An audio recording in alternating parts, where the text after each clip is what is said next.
ఏంటి ఈ మధ్య కొత్తగా వినిపిస్తున్న టాక్ ఇది. ప్రజా సమస్యలను నేరుగా మీరు ప్రజల దగ్గరికే మీరు వెళ్లి వాళ్ళ దృష్టిని సారిస్తూ, ప్రత్యేక శ్రద్ధ తీసుకుంటున్నారు. వారి సమస్యలను అడిగి తెలుసుకుంటున్నారు అనేటువంటి సిట్యుయేషన్ ఇక్కడ క్లియర్‌గా కనిపిస్తుంది. దానికి మీ స్పందన ఏంటి? వాస్తవానికి ఏందనంటే గత పాలకులు చేసినటువంటిది కార్యక్రమాలు గాని, ఎటువంటిది అభివృద్ధి జరగలే అక్కడ. మేము చైర్మన్ ఎన్నుకోబడిన తర్వాత ప్రతి ఒక్క గల్లీని మేము విజిట్ చేసినాం.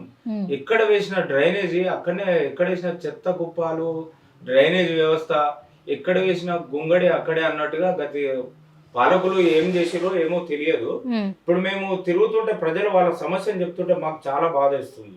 హ్మ్. ఎందుకనంటే డ్రైనేజ్ వ్యవస్థలైతే మరీ అధ్వానంగా ఉన్నాయి ఆలేరులో. హ్మ్. వాళ్ళ గురించి మేము చెప్పదలుచుకోలేదు.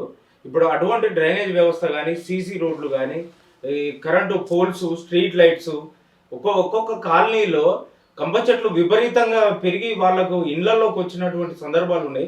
వాటి ద్వారా పాములు, విషపురుగులు అటువంటివి వస్తున్నాయని చెప్పేసి మా దృష్టికి తీసుకురాగానే మేము ఇమ్మీడియేట్‌లీగా జేసీబీ తీసుకువెళ్ళి, ప్రొక్లైన్ తీసుకెళ్ళి అటువంటివి కూడా మేము తీసివేయడం జరిగింది. ప్రజలలో మంచి స్పందన ఉన్నది. మేము అదే అభివృద్ధిగా మేము ముందుకెళ్దామని చెప్పేసి